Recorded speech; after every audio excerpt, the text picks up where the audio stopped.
Buenos Sí, días, ¿me escuchan? sí,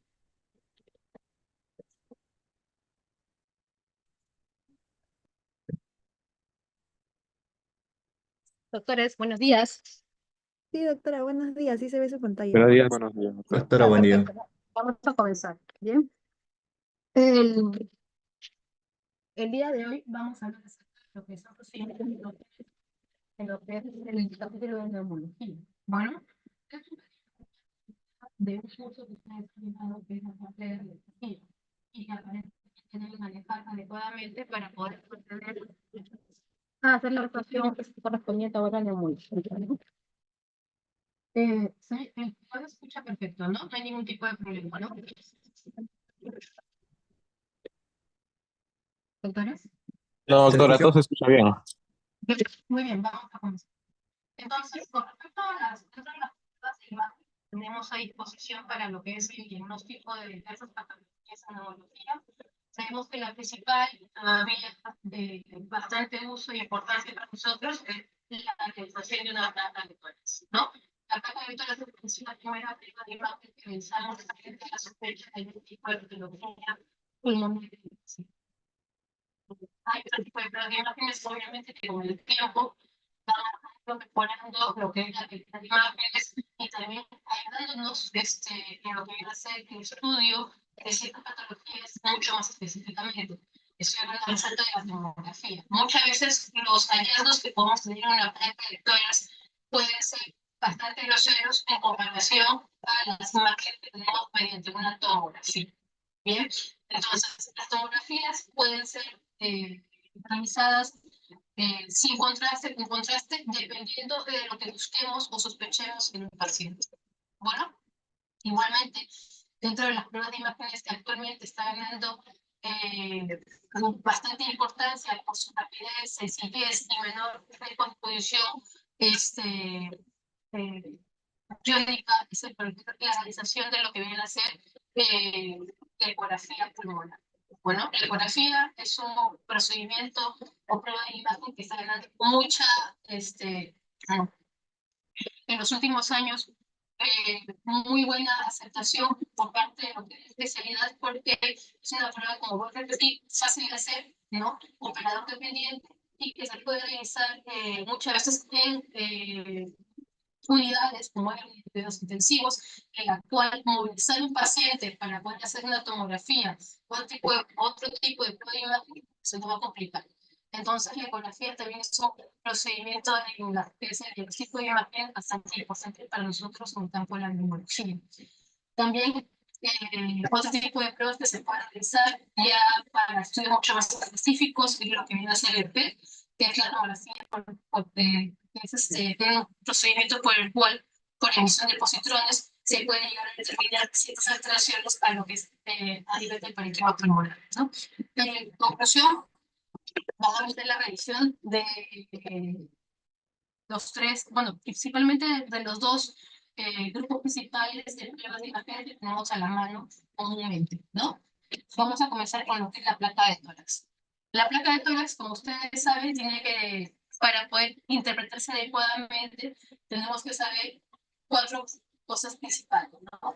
El tipo de incidencia, si estamos frente a un paciente que tiene una incidencia de placa de tórax posterior anterior o anterior principalmente, sabemos que dentro de la también tenemos la incidencia lateral en lo que es la realización de la placa de tórax.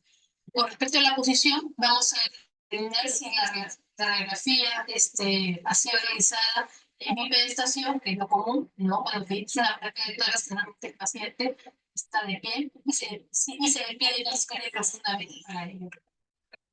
O pues, el paciente no puede tomar la posición de bipedestación y obviamente tiene que estar sentado o echado, semisentado, y obviamente tenemos que hacer el estudio y también se puede realizar este tipo de pruebas, ¿no? Y para ello tenemos que saber en qué incidencia y posición estoy yo leyendo una placa de tórax. Porque dependiendo de eso, yo puedo interpretar erróneamente algunas imágenes como patológicas cuando no es así.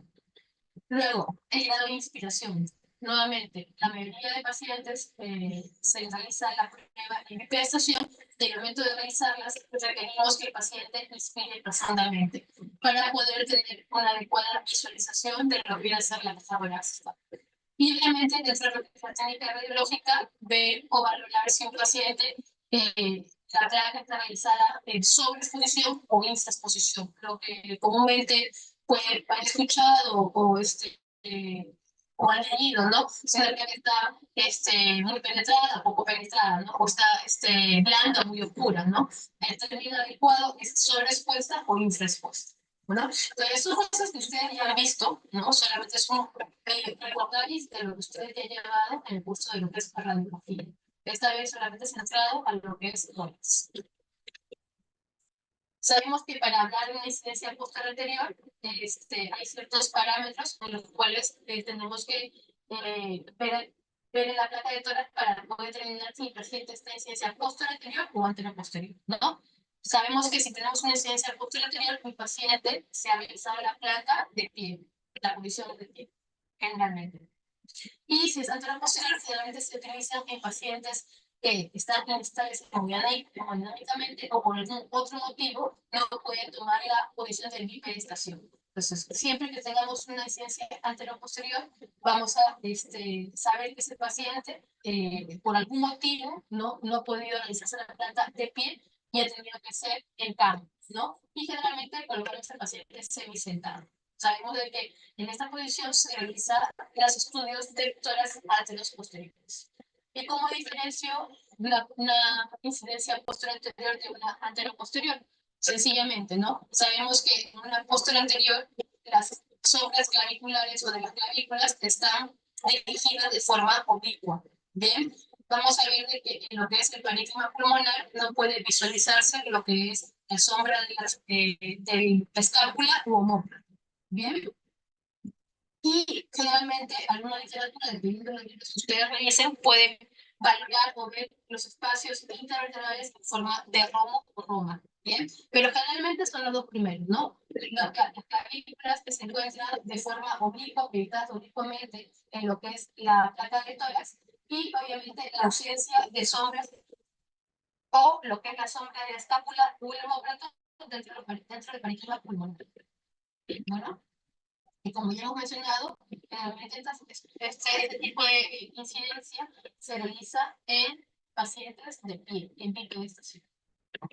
Luego tenemos la proyección anteroposterior, como si una placa está realizada en una proyección, una incidencia o proyección anteroposterior, pues vamos a ver que las clavículas no van a ser de proyección oblicua como las previas, como la posterior anterior, de la diferencia, y vamos a ver oblicuas completamente horizontalizadas. Bien, horizontalizadas, y vamos a ver de que la sombra de la escápula o el homóplato se va a visualizar dentro de lo que es el parénquima pulmonar.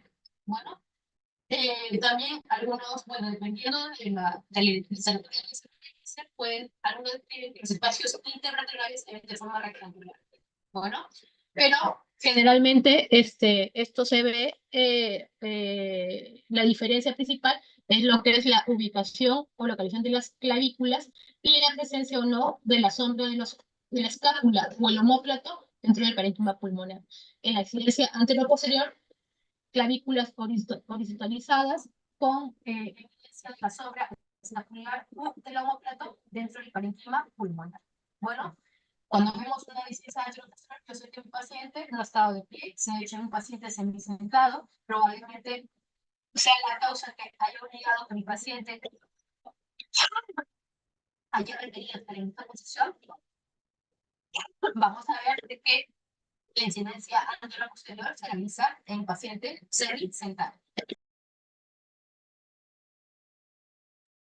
Muy bien, perdón.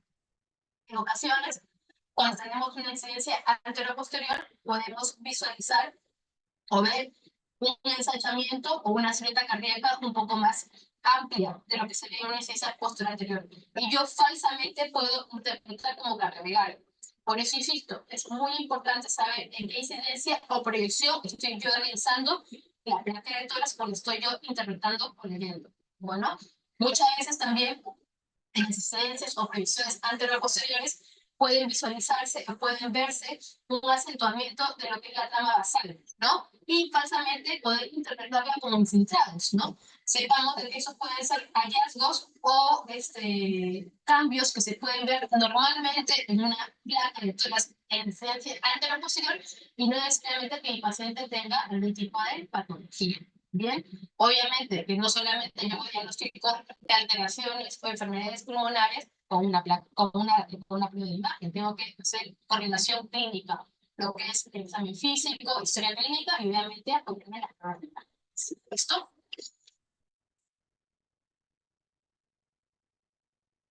Muy bien. Entonces, un recuerdo anatómico de lo que viene a ser las estructuras que se pueden visualizar o se ven en una placa de tórax. Tenemos lo que es, primero, una imagen radiolúcida, una columna de aire que corresponde a la tráquea. Posteriormente, esa se infurca a nivel de lo que es la narina, a nivel de lo que es T4 aproximadamente, ¿no? Se bifurca en lo que viene y corresponde al bloque principal derecho y el bloque principal izquierdo. ¿Bien? Y obviamente con sus respectivas ramificaciones.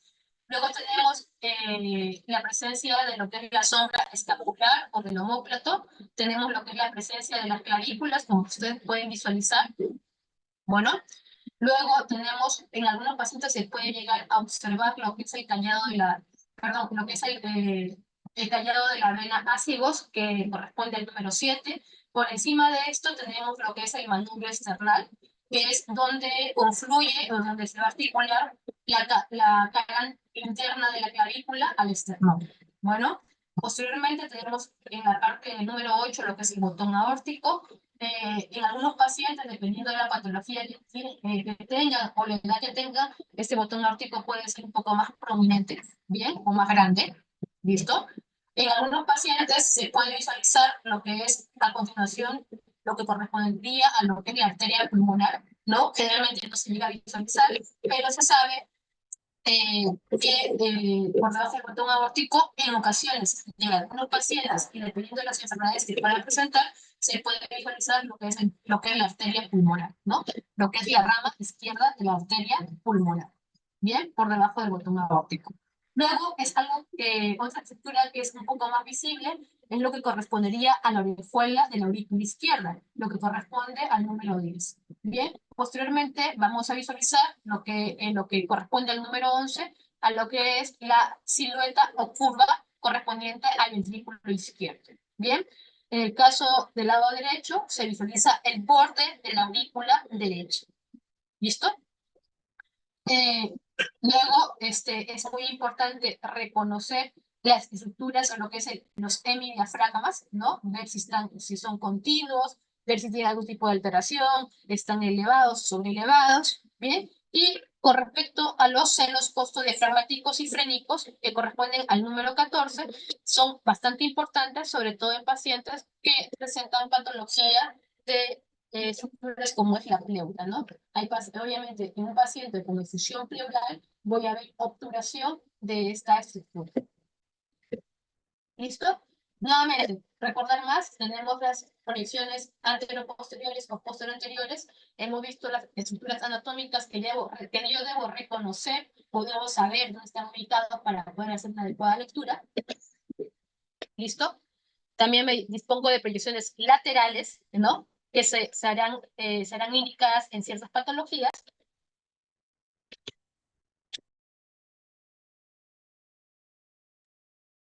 Otro factor que tengo que tener en cuenta, aparte de lo que es la incidencia o proyección, posición del paciente, tengo que ver el grado de inspiración que tiene una placa de tórax, si está adecuadamente inspirado o no, para hacer una adecuada lectura.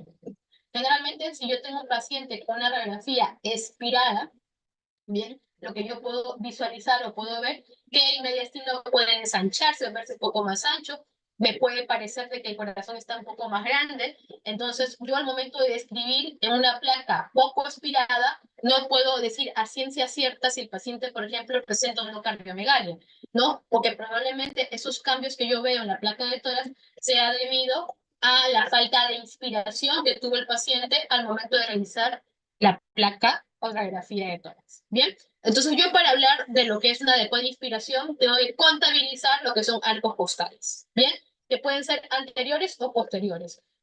Eso dice la literatura. ¿Listo? Ahora, si yo cuento o bien anteriores o posteriores, va a depender de cada médico, lo que le sea más cómodo contar, o lo que le sea más fácil ver y contar. Entonces, si yo voy a contar arcos costales anteriores, para hablar de una adecuada inspiración, yo tengo que contabilizar de 6 a 7 arcos costales anteriores. En el caso que yo quiera contar arcos costales posteriores, tendría que contar de 8 a 9, ¿bien? Algunos libros dicen 10, ¿no? Y si yo contabilizo este número de forma adecuada, sea arcos costales anteriores o posteriores, hablaré que mi placa está adecuadamente inspirada. ¿Listo? Luego, ¿cómo se llama el último término que tengo? Bueno, perdón, también dentro de lo que viene a ser la valoración de la calidad, aparte de la inspiración, la incidencia o proyección y posición del paciente, tengo que ver si mi placa está adecuadamente centrada. ¿Cómo veo que una placa está adecuadamente centrada? En esta placa de aquí, un ejemplo, ¿no? Vamos a ver que la distancia de lo que es la cara interna de la clavícula es equidistante a lo que corresponde a la columna vertebral, en este caso la columna dorsal. Si vemos de que la distancia entre el borde interior de la clavícula, de ambas clavículas, son equidistantes a lo que viene a ser la columna vertebral, estoy hablando de una placa adecuadamente centrada.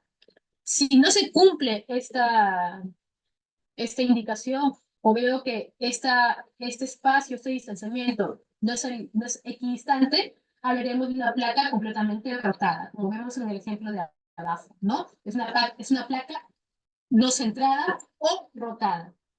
Y como pueden ver, a diferencia de esta placa que está adecuadamente centrada, vemos de que esta rotación de la radiografía altera las imágenes que yo puedo visualizar. Y esto me puede hacer informar de forma errónea, ¿no? Por ejemplo, la presencia de cardiomegalia, ¿no? O alteraciones o ensanchamiento de mediastino que no existe, o alteraciones o infiltrados que no existen, simplemente por la rotación de la radiografía de tórax. Bien, por eso es muy importante valorar este tipo de características antes de proceder a una lectura adecuada de la placa de tórax. ¿Listo? Y finalmente, con lo que viene a ser el grado de exposición que tenga una radiografía, hemos hablado que estas pueden ser infraexpuestas o sobreexpuestas, ¿bien?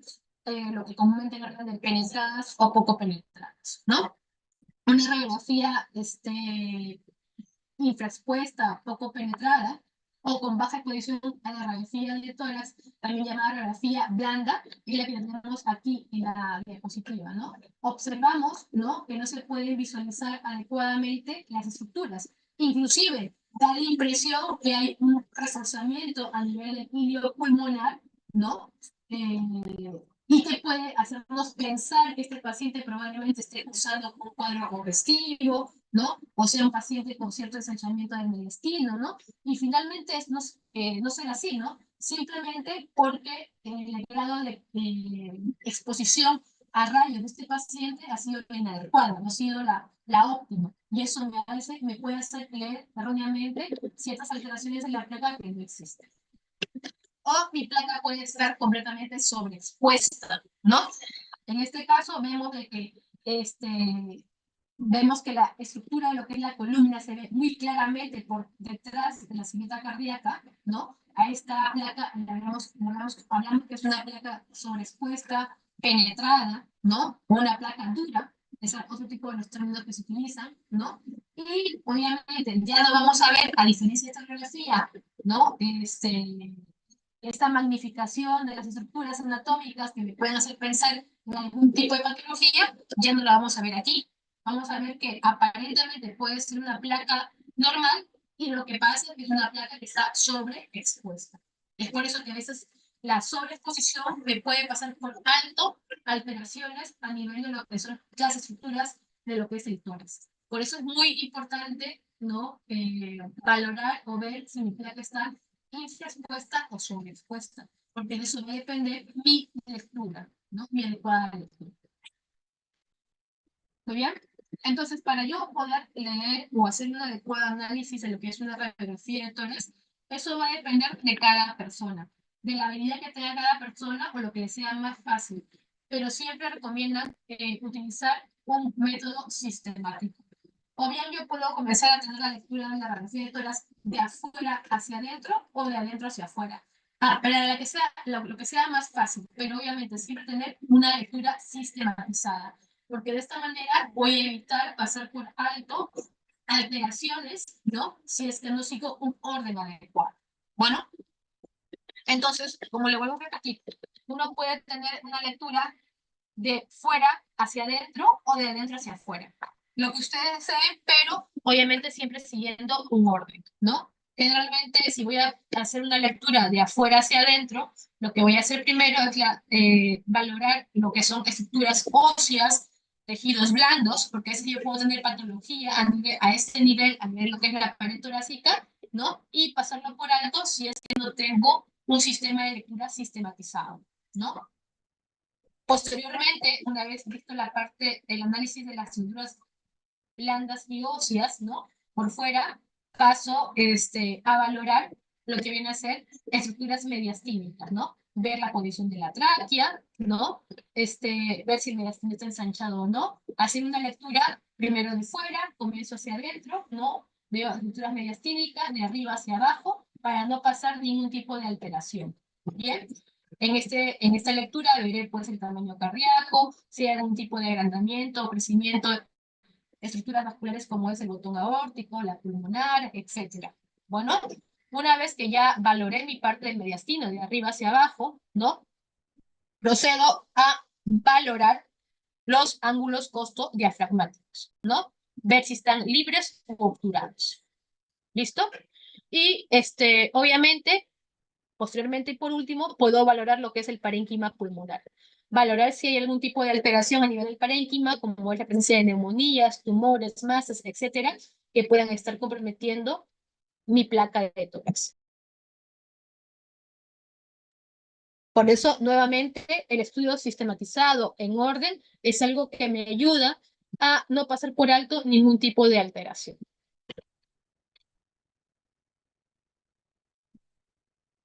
Dentro de lo que son los patrones radiológicos, vamos a describir lo que vamos a ver que puede visualizarse tanto en una radiografía como una tomografía. Hay patrones radiológicos que van a ser obviamente mucho más evidentes y van a ser descriptivos exclusivamente en la tomografía. Son patrones que no se van a poder ver en una radiografía porque obviamente el grado de exposición a rayos va a ser completamente distinto, ¿no? Y la tomografía es una prueba en la cual podemos valorar muy específicamente el parénquima pulmonar, como también las estructuras del mediastino, las partes vasculares, etc. Tenemos entonces, si ya tengo mi placa de tórax, ya he determinado que no es una placa normal. ¿Hay alguna alteración? ¿No? Vamos a ver que dentro de los patrones radiológicos se van a describir aquellos patrones que dan radiopacidad y aquellos patrones que van a dar radiolucidez o radiotransparencia. ¿Listo? Dentro de lo que viene a ser la radiopacidad, vamos a ver alteraciones que corresponden a la parte de consolidación, ¿no? Lo que ya le han explicado probablemente en el curso de radiología, el patrón alveolar, ¿bien? El patrón de consolidación. Y este patrón de consolidación puede ser de distribución lobar, puede ser difuso o puede ser de localización multilobar, como vamos a ver más adelante. Dentro del patrón de radiopacidad también tenemos el patrón intersticial, ¿no? Que se puede visualizar en una placa de tórax, pero es generalmente el patrón intersticial, cuando se visualiza en una placa de tórax, es que estamos hablando ya de algún tipo de cuadro o patología que compromete de forma severa al paciente, ¿no? Generalmente, si yo quiero visualizar algún tipo de alteración a nivel intersticio pulmonar de forma precoz, o si sospecho algún tipo de enfermedad, como pueden ser enfermedades pulmonares intersticiales difusas de forma precoz, es mejor realizar una tomografía. Y como ya se lo dirán en la clase de PIT, ¿no? Para hacer el diagnóstico de PIT es necesario realizar necesariamente tomografía de alta resolución. ¿Listo? El otro patrón que tenemos es el patrón de atelectasia, ¿bien? Y el patrón de, finalmente, de nódulo masa, que generalmente la diferencia entre nódulo masa es el tamaño. Hablamos de nódulo cuando tenemos una radiopacidad redondeada de bordes bien definidos muchas veces que están por debajo de los 3 centímetros, ¿no? Cuando esta radiopacidad supera los 3 centímetros, hablamos de masa. ¿Listo? Dentro del otro patrón descrito en lo que es la radiografía o la tomografía, tenemos aquel patrón que se llama de radiolucidez. Una cosa muy importante, yo hablo de radiopacidad o radiolucidez en radiografías. En tomografías hablo de hiperdensidad o de hipodensidad. Bien, cambia el término. ¿Listo? Entonces, con respecto a radiolucidez, tenemos aquellos hallazgos o alteraciones en las imágenes. Si aquellas que tienen estas imágenes radiolúcidas con presencia de pared o sin pared. Dependiendo de este tipo de hallazgos o alteraciones que yo puedo visualizar, voy a hablar de ciertos patrones como puede ser la presencia de neumatoceles, bulas, cavidades, enfisema, etc.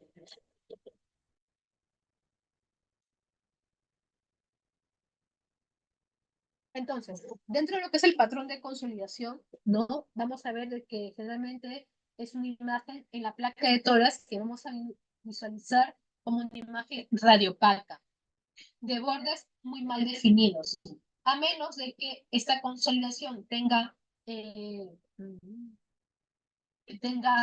algún tipo de contacto con las fisuras, se puede ver de que está, solamente en ese caso podemos ver algún tipo de definición clara del consolidado.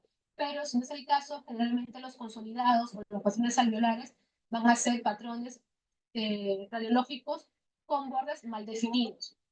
En el caso de la tomografía, hablamos de lesiones hiperdensas, también mal definidas, generalmente, y en los cuales podemos ver la presencia o no de broncograma aéreo.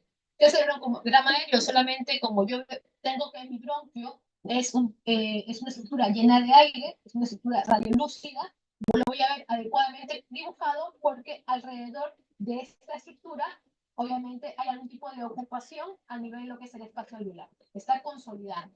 Entonces, obviamente, en este tipo de patrones de consolidación puedo visualizar el broncograma aéreo. ¿Bien? ¿Y en qué se traduce la presencia del consolidado? Simplemente, ¿qué me dice? Que mi alveolo está ocupado por algo. Sea líquido, sea pus, sea sangre, sea etc. Lo que quiere decir es que hay ocupación del espacio alveolar.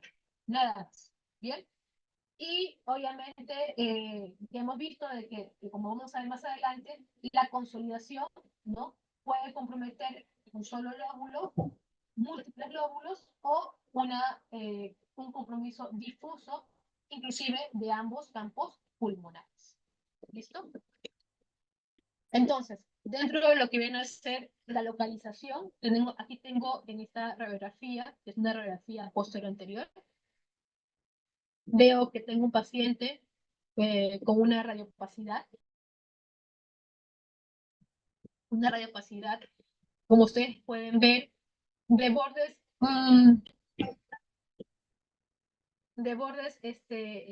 poco definidos en la parte superior, ¿no? Como está en contacto con la cisura menor, vamos a ver que aquí se dibuja adecuadamente, ¿no? Que hemos visto de que generalmente son alteraciones o patrones radiológicos que van a ser de bordes mal definidos, a menos que estén en contacto con estructuras anatómicas, en este caso con la cisura, ¿no? ¿Cuál se puede visualizar la cisura adecuadamente, ¿no? Pero generalmente describimos a un paciente con una radiopacidad de aspecto heterogéneo, ¿no? Bordes mal definidos, ¿no? Que está comprometiendo a nivel de la región pariliar derecha o que compromete lo que es el lóbulo medio derecho. Bien, a este paciente se le realizó una tomografía y en la tomografía se visualiza pues una lesión hiperdensa, ¿no? ¿No? Una lesión hiperdensa con presencia de broncograma aéreo en su interior. En los consolidados podemos visualizar broncogramas aéreos. ¿Listo? ¿Y a qué puede deberse estas alteraciones? ¿No? Pueden deberse a causas infecciosas, no infecciosas, etc. ¿Listo? Generalmente, y lo más frecuente, si veo esto en un paciente, dependiendo de la clínica que me cuente, estaré frente a un paciente con un cuadro neumónico, ¿no? Pero que cabe recordar de que estas alteraciones pueden verse en distintas patologías. Nuevamente, puede ser en el pulmonar, etc. Por eso dependerá mucho de la clínica del paciente. ¿Listo? Aquí tenemos un compromiso solamente a nivel lobar, lo que es lóbulo medio. Pero esta alteración radiológica también puede afectar de forma difusa. En este caso tenemos una radiopacidad de aspecto más o menos homogéneo, de distribución difusa, ¿no? Que compromete casi la totalidad de ambos pulmones. ¿Listo? Entonces, estamos viendo un patrón de consolidado, ¿no? De distribución difusa. Generalmente, y lo que recomiendan algunos libros es determinar si estamos frente a un tipo de patrón de ese tipo de alteraciones de origen cardiogénico o no cardiogénico, ¿no? Obviamente, si estoy frente a ese tipo de alteraciones en la placa de tórax y determino que mi paciente tiene cardiomegalia, probablemente esta alteración se deriva a algún problema de falla cardíaca, ¿no? Si un paciente con cardiomegalia que viene con este tipo de infiltrado de forma difusa, ¿no? ¿No? Podría ser que estamos frente a un paciente con alteraciones o alteraciones de este tipo ¿cómo se llama?, de patrón radiológico de causa cardiogénica, ¿no? Pero también hay que recordar de que no toda la causa puede ser por congestión pulmonar, ¿no? Puede nódulo pulmonar, ¿no? También hay otras causas, ¿no? Que pueden ser de causas infecciosas. Hay pacientes que desarrollan neumonías severas, ¿no? Y que pueden tener un compromiso difuso en ambos emisores, ¿no? También puede ser en el caso de pacientes con antecedentes de ciertas enfermedades del tejido conectivo, como el lupus, o pacientes con vasculitis, ¿no? Con poliangiitis, etcétera, que pueden presentar complicaciones de ese tipo de cuadro. Y está en el contexto esas alteraciones de pacientes que presentan hemorragias alveolares difusas, ¿no? Inclusive puede ser por otro tipo de alteraciones que no son las anteriormente. Puede ser en el caso de pacientes con linfomas, neumonías por hipersensibilidad, etc. Nuevamente, este patrón me puede dar muchas patologías, pero obviamente las tengo que conocer para saber cuál puede ser mi diagnóstico diferencial en mi paciente. Y nuevamente dependerá pues, de la clínica, del examen físico, antecedentes, etcétera, del paciente para poder determinar cuál es la causa de esta alteración. Pero que se tiene que llevar muy en claro que el patrón de consolidado puede ser lobular, lobar, o puede ser de distribución difusa también. ¿Listo? Y finalmente, este patrón radiológico también puede ser de localización multifocal. A diferencia del difuso, que vemos un compromiso de casi la totalidad de ambos campos pulmonares, ¿no? Tenemos de que en este caso tenemos varios lóbulos pulmonares comprometidos, ¿no? Por ejemplo, aquí en la región paracardíaca derecha, aquí en la región infraclavicular derecha, ¿no? Como en la región también del seno cosofragmático izquierdo, ¿no? Etcétera. Tenemos consolidados o patrones consolidados de localización multifocal. Bien, en este caso vamos a ver de que también hay diversas patologías que me pueden dar este patrón. No puede ser de causa infecciosa o no infecciosa. ¿Listo? ¿Esto puede ser en el contexto de una neumonía? Sí, puede ser en el contexto de una neumonía. Bien, a pesar de que hay patrones radiológicos que me pueden hacer pensar, en el caso de neumonías, por si acaso, en el caso de neumonías, un patrón radiológico me puede hacer pensar en cuál podría ser el agente etiológico, ¿no? No hay nada patognomónico. Bien, no hay nada dicho a 100%. Entonces, generalmente, si yo estoy viendo este tipo de alteraciones o radiográficas en un paciente con una neumonía, probablemente sí puede ser una neumonía. Y generalmente, aquellos agentes que con cierta frecuencia pueden dar neumonías de localización multifocal o multilobar son aquellas causadas, por ejemplo, por estafilococo aureus, ¿bien? O neumonías causadas por bacilos gram negativos. También puede ser en contexto de legionela, pseudomonas, la misma tuberculosis, etc. ¿Listo? En pacientes inmunocomprometidos también habría que sospechar de infección por neumocistis virovensis. También hay otro tipo de, estas alteraciones se pueden ver en patologías de origen vascular. Por ejemplo, ese tipo de alteraciones o consolidados multifocales podrían corresponder a émbolos sépticos, en el caso de pacientes con endocarditis, ¿bien? O podría ser simplemente hallazgos en el contexto de neoplasias malignas en el paciente, ¿no? Probablemente secundarismo, metástasis, etcétera. Entonces, que quede claro, primero es tratar de identificar el patrón frente al cual yo estoy frente al paciente y dependiendo de eso, valorar cuál podría ser la causa de estas alteraciones en esta radiografía. Bien, listo. El otro patrón que hemos descrito también tenemos el patrón de atelectasia, que al igual que el patrón de consolidación van a ser imágenes radiopacas o hiperdensas en la tomografía. A diferencia de lo que es la consolidación, la atelectasia es una radiopacidad, pero que tiene bordes bastante bien definidos. A diferencia de la consolidación, que vemos bordes mal definidos. La atelectasia vamos a ver bordes adecuadamente definidos. ¿Listo? Y también otra diferencia de atelectasia con consolidación es de que no voy a ver broncograma aéreo. Si veo broncograma aéreo, eso no es atelectasia, doctores. Bien, será cualquier otra cosa, pero menos atelectasia. En una atelectasia no se visualiza broncograma aéreo. ¿Listo? Y otra cosa muy importante que las atelectasias, vamos a ver que las estructuras adyacentes a esta lesión, en este caso es una tomografía, donde vemos una lesión hiperdensa, esta lesión va a producir retracción de las estructuras adyacentes hacia la lesión, cosa que no produce un consolidado. ¿Bien? ¿Cuáles son las causas de las atelectasias?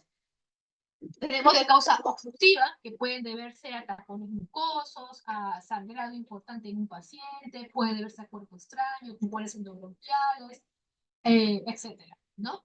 Es muy frecuente en nuestro medio que las atelectasias puedan ser, sobre todo en los pacientes que se encuentran en la unidad de cuidados intensivos, se deban a atelectasias por presencia de tapones de moco. Bueno, o estas atelectasias pueden estar en el contexto de procesos compresivos. Por ejemplo, muchas veces en los derrames pleurales, cuando son muy abundantes o cuando son de volúmenes importantes, lo que hace es comprimir el parénquima pulmonar adyacente. Y esto producir la imagen de consolidado, ¿no? Que corresponden a la presencia de atelectasias pasivas.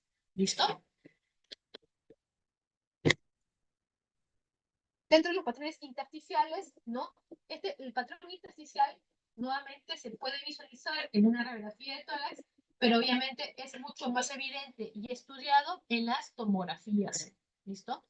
Dentro de lo que son los patrones intersticiales, tenemos los patrones de aspecto, el patrón reticular, que puede ser de aspecto lineal, irregular o de panalización. ¿Qué es un patrón reticular, doctores? Vamos a ver en las imágenes, como veremos más adelante, que vamos a ver una especie de redes, ¿no? Estas alteraciones se pueden visualizar mejor en una tomografía. Luego, tenemos dentro de los patrones intersticiales los patrones también de baja y alta atenuación. Dentro de los patrones de alta atenuación tenemos lo que ya comúnmente conocemos como vidrio deslustrado, ¿no? Y en los patrones de baja atenuación tenemos hallazgos que pueden corresponder a lesiones de aspecto quístico o a lesiones tipo enfisema. ¿Cómo diferencio un patrón de baja atenuación en una tomografía? Si es enfisema o quistes, muy sencillo. Si tiene pared, es una lesión de aspecto quístico. Y ya veremos cuáles son las alteraciones quísticas que yo puedo visualizar en una tomografía. Y si no tiene pared, ¿de qué estoy hablando? De un enfisema. ¿Bien? Y dentro de lo que es el patrón reticular, perdón, intersticial, también se describe lo que es el patrón nodular. El patrón nodular generalmente va a ser un patrón de imágenes redondeadas, muy pequeñas, que pueden estar localizadas a nivel de lo que es la región perilinfática o lobulillar, centro lobulillar o de distribución aleatoria.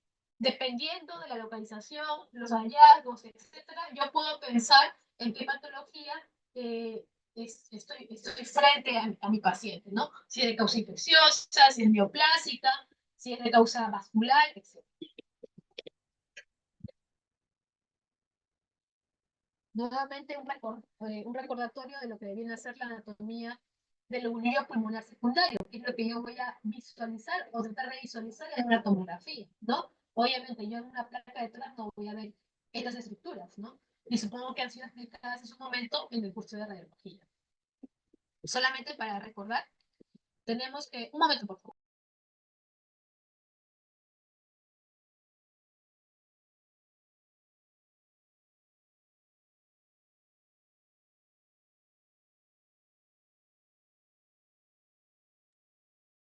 Listo.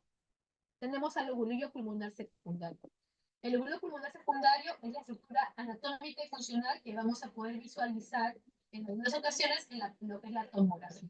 Bien, entonces el lóbulo pulmonar secundario es una estructura, como pueden ver, de aspecto poliédrico, que va a tener una zona central y una zona periférica. ¿Listo?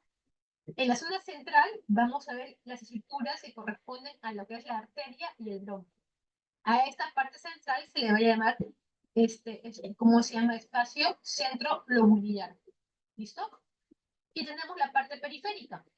Esta parte periférica corresponde a estructuras, ¿no? De tejido conectivo, ¿no? Como también componentes vasculares, ¿no? Como van a ser los vasos pulmonares y los ganglios linfáticos. Esta es la parte del intersticio pulmonar, ¿no? Corresponde a lo que es el intersticio pulmonar. ¿Listo? Y esto se le conoce como el área perilobular. ¿Listo? Perilobular. Mis alteraciones que yo puedo visualizar en una tomografía puede estar de localización a nivel del intersticio, a nivel perilobular, puede estar a nivel centrolobular, ¿no? O puede estar a nivel intralobular. ¿Bien? Eso dependerá del cuadro clínico o la enfermedad que esté causando la alteración en mi paciente. ¿Listo? Dentro de lo que son los patrones intersticiales, ya hemos visto que ya hemos explicado el patrón reticular, que son alteraciones o lesiones hiperdensas que tienen forma de redes. Bien, el patrón de baja atenuación, que si tiene pared, hablamos de lesiones quísticas, y si no tiene pared, hablamos de lesiones de aspecto enfisемatoso. Tenemos el patrón nodular, ¿ya? Y el patrón de alta atenuación, que corresponde a lo que es el vidrio de sulfato. ¿Listo? Entonces, dentro de lo que es el patrón reticular, aquí en la parte inferior pueden visualizar estas imágenes hiperdensas como líneas que dibujan redes, ¿no? Dentro de lo que es el parénquima pulmonar. ¿Listo? Esto puede tener muchas causas. Puede ser de origen infeccioso o no infeccioso, ¿no? O corresponder a causas malignas. Dentro de las causas de estas alteraciones puede verse en pacientes que presentan obviamente congestión pulmonar, ¿no? Y obviamente va a haber un aumento de lo que es la visualización del intersticio pulmonar, ¿no? Como en pacientes que tienen falla cardíaca, ¿no? O en pacientes con enfermedades renales descompensadas, ¿no? También puede visualizarse en pacientes con cuadros infecciosos como pueden ser neumonías, generalmente neumonías atípicas, ¿no? Como puede ser en el caso de los pacientes inmunocomprometidos por neumonía de origen viral o neumonías causadas por neumocitis vivaris, ¿no? Son agentes que pueden dar ese tipo de alteración en la tomografía. También puede corresponder a la presencia de carcinomatosis, ¿no? Que es otro tipo de alteración que se ve en pacientes que ya presentan secundarismo a algún tipo de tumor o cáncer, ¿no? Que puede ser de primario pulmonar o no. ¿Listo? Y obviamente es un hallazgo también bastante frecuente en pacientes que presentan enfermedad pulmonar intersticial difusa. Alteraciones que verán conforme vayan haciendo la práctica del curso, ¿no? Y obviamente la clase de PIR que le darán más adelante. Dentro de lo que son patrones de baja atenuación, ¿a qué hablo? ¿Qué digo? O qué trato de decir con patrones de baja atenuación? Son aquellas lesiones que tienen hipodensidad. Si no tienen pared, hablo de enfisema.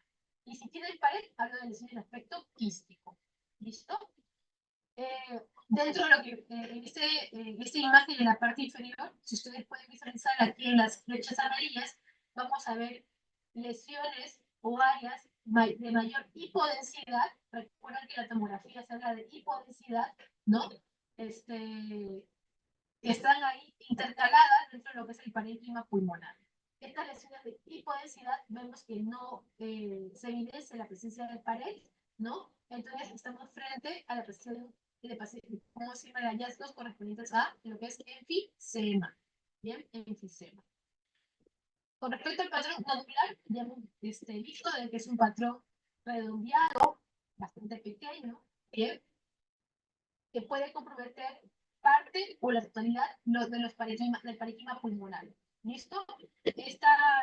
Estos nódulos pulmonares, otras lesiones micronodulares, pueden ser de distribución, ya hemos visto, perilinfática, alrededor de lo que es el lobulillo pulmonar, puede ser de distribución centro-lobulillar, en el centro de lo que es el lobulillo pulmonar secundario, o puede ser de distribución aleatoria, no cumple patrón específico de aparición, ¿no? En el caso de esta imagen en la parte inferior, estamos frente a un paciente con patrón nodular, ¿no? De distribución aleatoria, ¿no? Y esto puede verse también en patologías de causa infecciosa, como puede ser tuberculosis o neumonías atípicas. También puede darse en el caso de pacientes que presenten malignidad, ¿no? En pacientes ya con metástasis puede dar el tipo de patrón, ¿no? O en otro tipo de enfermedades como es la sarcoidosis. Bueno, entonces hay muchos patrones que pueden corresponder a muchas enfermedades. Por eso es muy importante analizar en su conjunto todas las alteraciones que yo puedo ver en una tomografía. Y por último, aquí en el lado, aquí en el lado derecho de la pantalla, vamos a ver lo que son el patrón de alta atenuación en tomografía. Lo que vemos en lesiones en vidrio deslustrado, ¿no? Las lesiones en vidrio deslustrado son aquellas lesiones con un poco mayor de densidad, lesiones un poco más hiperdensas, ¿no? Que van a estar intercaladas con zonas del parénquima pulmonar sano, ¿bien? Entonces, este tipo de patrón se puede ver en muchas patologías, como ya hemos visto, bien, es bastante característico en pacientes con enfermedades pulmonares intersticiales difusas, ¿no? Pero lo importante es saber identificar y ver este tipo de alteración tomográfica en un paciente, ¿no? Como vuelvo a repetir, no es son lesiones de mayor hiperdensidad, obviamente no son tan hiperdensas como en pacientes con consolidados o telectasias, ¿no? Pero son lesiones con cierta hiperdensidad en comparación al parénquima pulmonar sano. ¿Listo? Esto es lo que se llama patrón en vidrio deslustrado.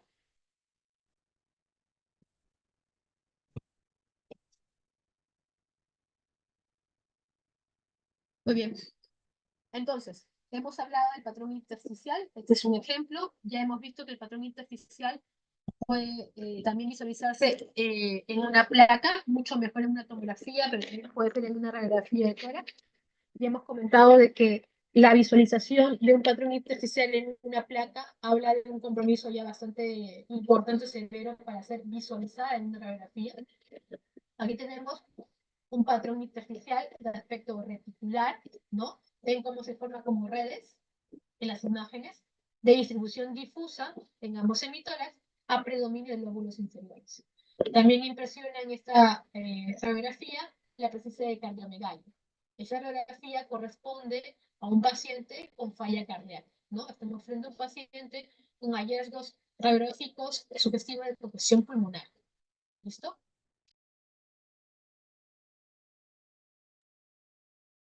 Muy bien. Ahora, dentro de las lesiones, tenemos lesiones de baja atenuación. Ya hemos hablado de que si tienen pared, hablamos de lesiones quísticas, y si no tienen pared, hablamos de enfisema. Bien, un momento, por favor.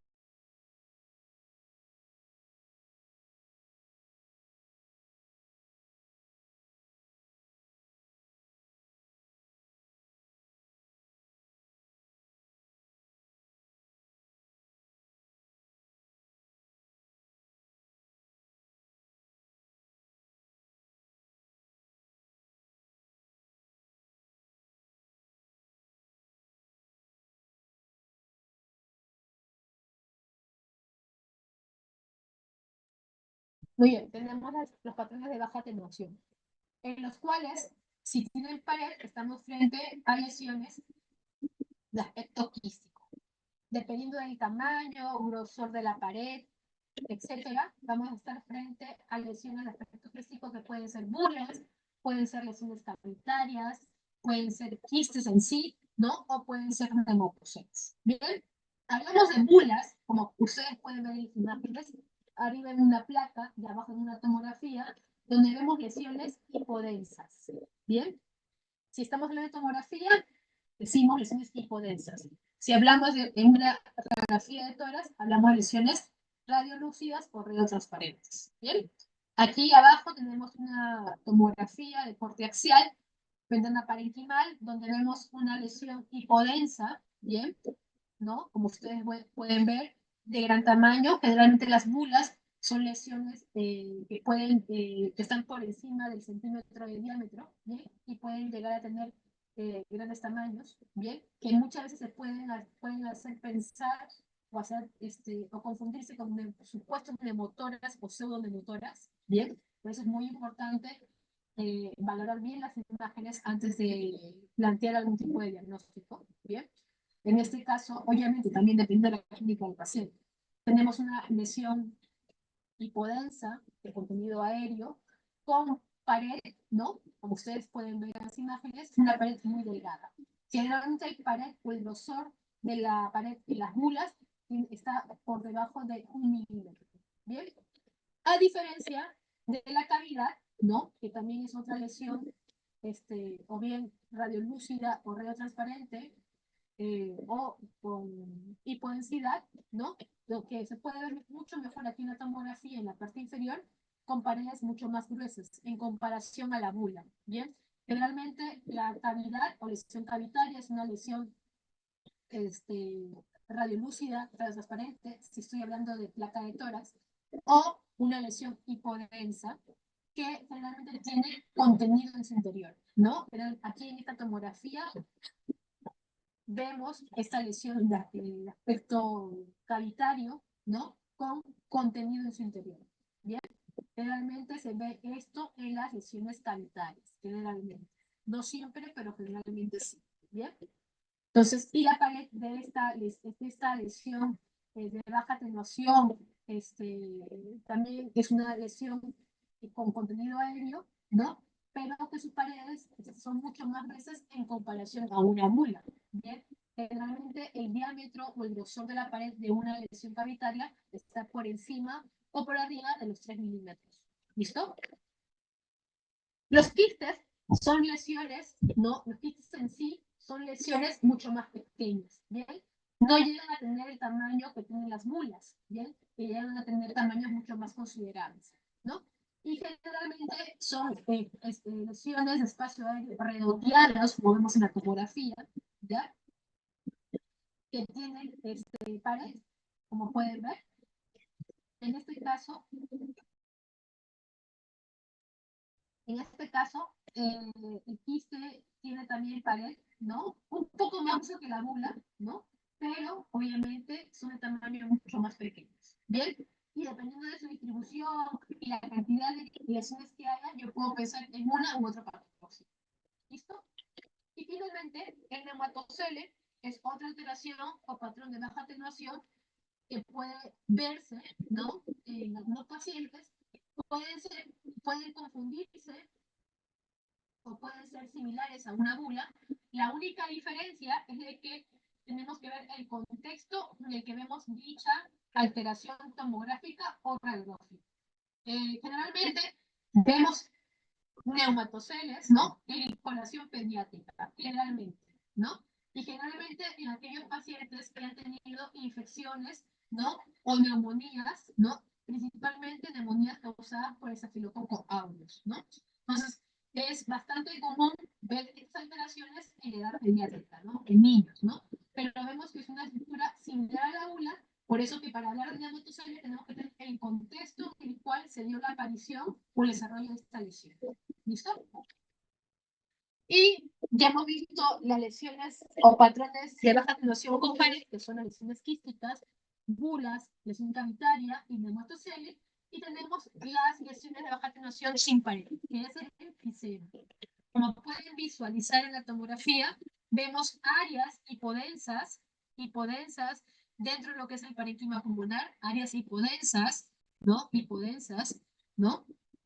Que pueden tener distribución centro acinar o centro lobulillar, pueden tener distribución pan-acinar o pan-lobulillar, o pueden tener distribución paraseptal.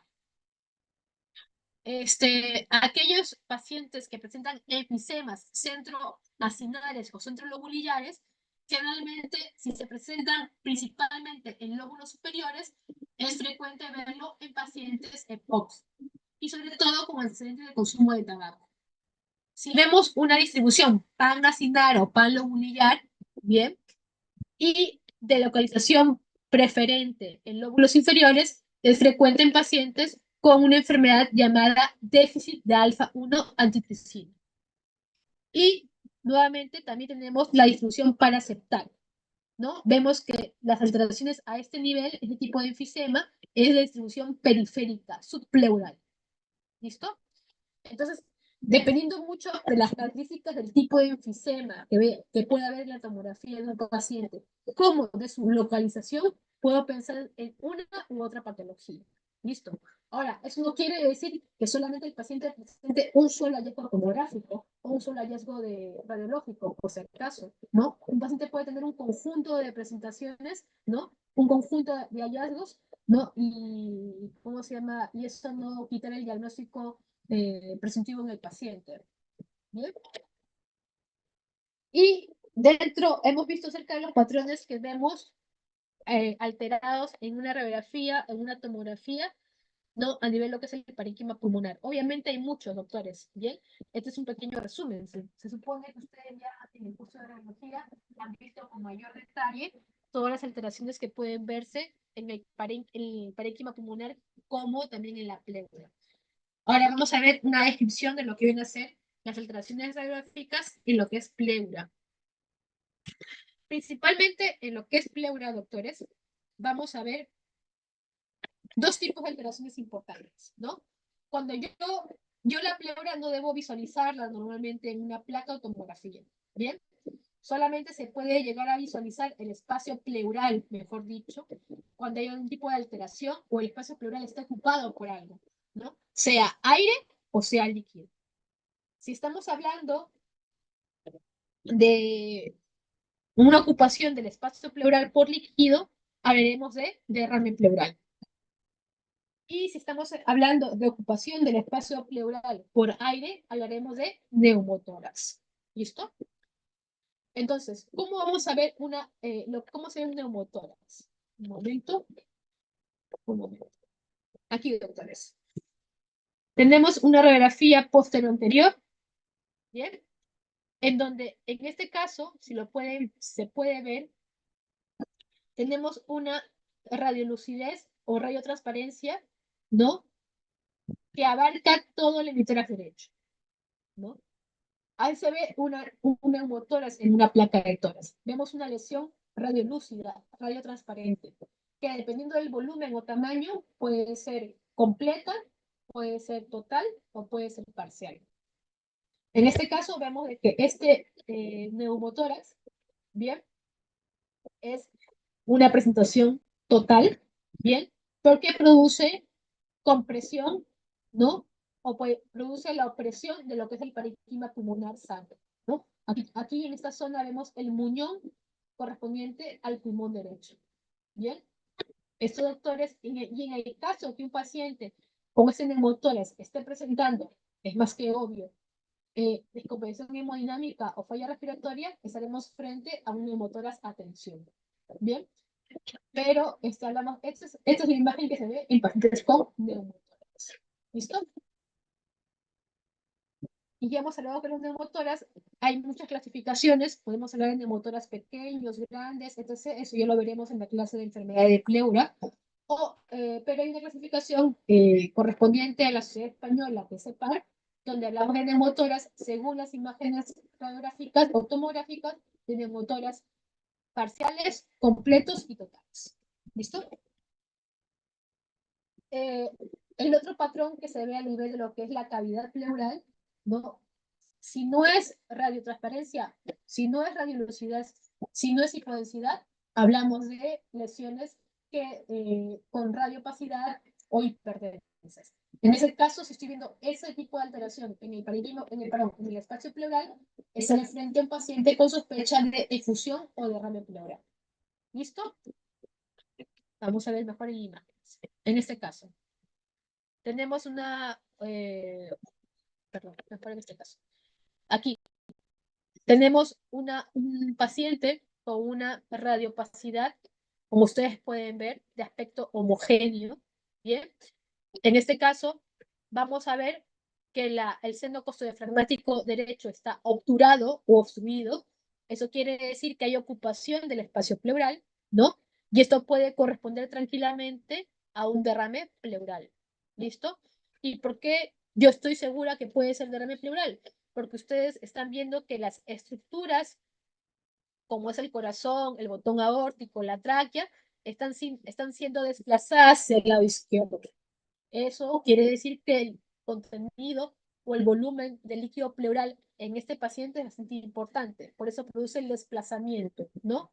A diferencia de la telectasia, si esto sería una telectasia, ¿no? Que hay telectasias masivas, ¿no? No vemos ese desplazamiento. Lo que veríamos sería una retracción del mediastino hacia el lado de la lesión. Estas son las imágenes que yo voy a ver en pacientes con patologías pleurales, o bien son derrames o neumotoras. Y si veo que en una radiografía esta radiopacidad tiene un nivel hidroaéreo o veo como una línea horizontal, estoy frente a un hidroneumotoras. ¿Qué es? Perdón, un ratito.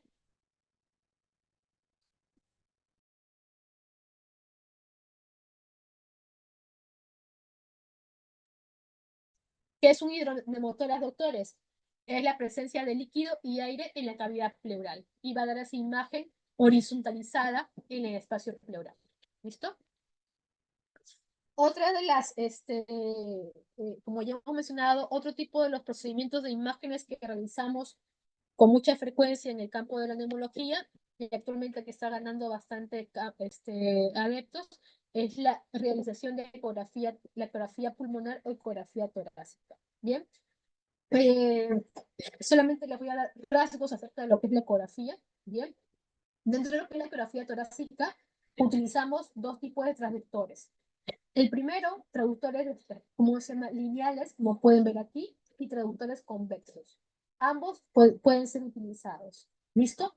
Generalmente los traductores lineales los utilizamos para valorar patología de pared costal o para valorar patología que compromete la pleura. Bien, pero patologías que se visualizan frecuentemente o que tienen relación con la pared costal, sean por estructuras óseas o estructuras blandas. Bien, y generalmente el traductor convexo lo utilizamos para ver estructuras mucho más profundas en la caja torácica.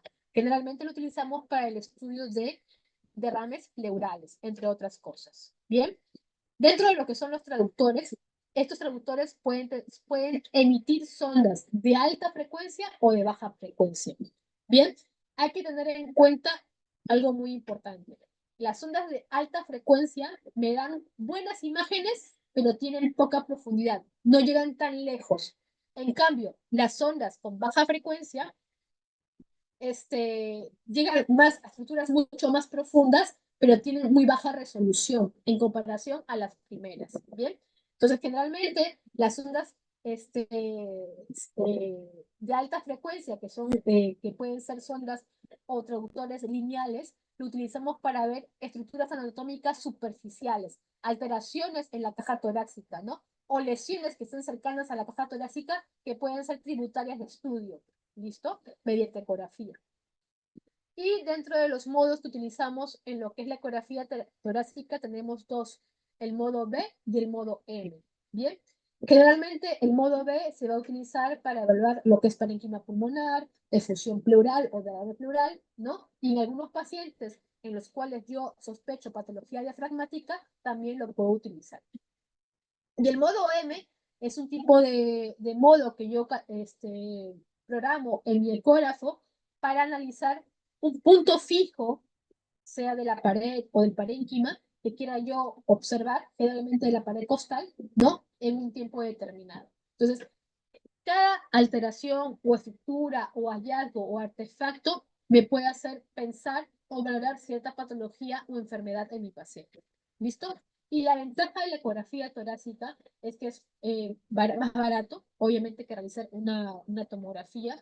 Es obviamente mucho más asequible. No tengo que movilizar a mi paciente para hacer una ecografía, sino lo puedo hacer a pie de cama de mi paciente. Es por eso que es bastante rentable en pacientes con inestables hemodinámicamente o pacientes que están en UCI que no pueden ser movilizados fácilmente. Bien, y que es una prueba que tengo a mano. Pero obviamente las desventajas es que es operador dependiente. Quiere decir que la persona que lo realiza debe tener cierta experticia para poder determinar si lo que está viendo es lo correcto. Bien. Y aparte, que la ecografía torácica también nos ayuda mucho para lo que son procedimientos en neumología. Principalmente la ecografía torácica nos va a ayudar a lo que viene a ser la realización de procedimientos como toracocentesis o biopsias, ¿bien? Entonces, es algo que actualmente las guías recomiendan siempre realizar todo tipo de procedimientos, sea toracocentesis o biopsias percutáneas o aspiración por aguja fina o gruesa, mediante guía ecográfica, porque esto ayuda a optimizar o tener mejores resultados resultados mucho más rentables al momento de coger una muestra y también, obviamente, ¿cómo se llama? Nos va a brindar menores complicaciones en el paciente, ¿no? Por eso es que actualmente todo tipo de procedimiento de preferencia y si se tiene acceso, ¿no? Realizarlo mediante guía ecográfica. ¿Cómo yo realizo mi ecografía en el paciente? Si el paciente se puede colocar, estar sentado, es mucho mejor. Si yo quiero valorar derrames pleurales, voy a pedir que mi paciente se siente, siempre y cuando pueda, ¿bien? Pero si mi paciente por algún motivo no puede estar sentado, se le hará la ecografía en semisentado, ¿no? Y obviamente el estudio ecográfico va a ser por áreas. Se divide por áreas lo que es el tórax anterior, el tórax lateral y el tórax posterior, para poder tener una visualización completa de ambos pulmones. ¿Listo? Pero generalmente este tipo de estudios, como vuelvo a repetir, son bastante prácticos y actualmente nos dan bastante ventaja en algunos pacientes. ¿Listo? Bueno, doctores, ¿hay algún tipo de duda o pregunta, por favor, hasta este punto?